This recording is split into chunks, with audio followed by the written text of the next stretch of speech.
मृत्यु के पश्चात आज वकांडा में शांति स्थापित हुए 15 साल हो चुके थे। एक दिन लूप लाइन में खड़े हरिया भाई ने चेन्नई प्रदेश की राजकुमारी वंदना भारत को देखा। सफेद रंग और सेक्सी फिगर को देखकर हरिया भाई पहली नजर में ही उसे अपना दिल दे बैठे। वंदना भारत से सच्ची मोहब्बत हो जाने के कारण अब हरिया भाई का काम में मन नहीं लगता था और वो बस सारे दिन उसे निहारते रहते थे। फिर एक दिन व्हील स्कीडिंग की वजह से वंदना भारत के चक्कों में आग लग जाती है, जिसकी सहायता के लिए चेन्नई सुपर किंग का WAP7 आगे आता है। लेकिन कपलिंग से पहले ही 120 की रफ्तार से दौड़ता WAG9 चिल्लाने लगता है,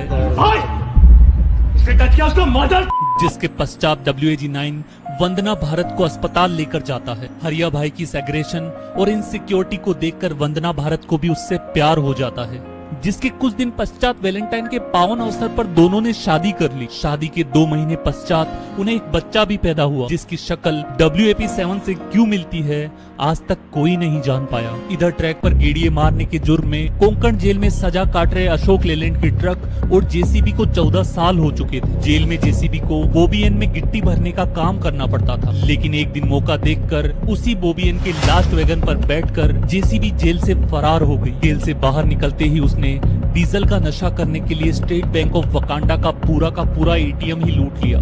जेल में बंद बाकी बची JCB और अशोक लेलैंड के ट्रक को छुड़वाकर हरिया भाई से बदला लेने के काम में बस WAG12 उसकी मदद कर सकता था। इसलिए वो 22 फरवरी 2014 में डीजल लोको और WAG12 के मुठभेड़ वाले दुर्घटना स्थल पर पहुंच गई और तहस नहस हुए WAG12 को फिर से जिंदा करने का प्रयास करने लगी। स्टेट बैंक ऑफ वकांडा के ATM से चुराई गई अथाह दौलत से कुछ पैसे आल्स्टोम वालों के मुंह पर मारने से उन्होंने WAG12 को फिर से असेंबल करके जिंदा कर दिया और अब JCB और WAG12 बदला लेने की रणनीति बनाने लगे।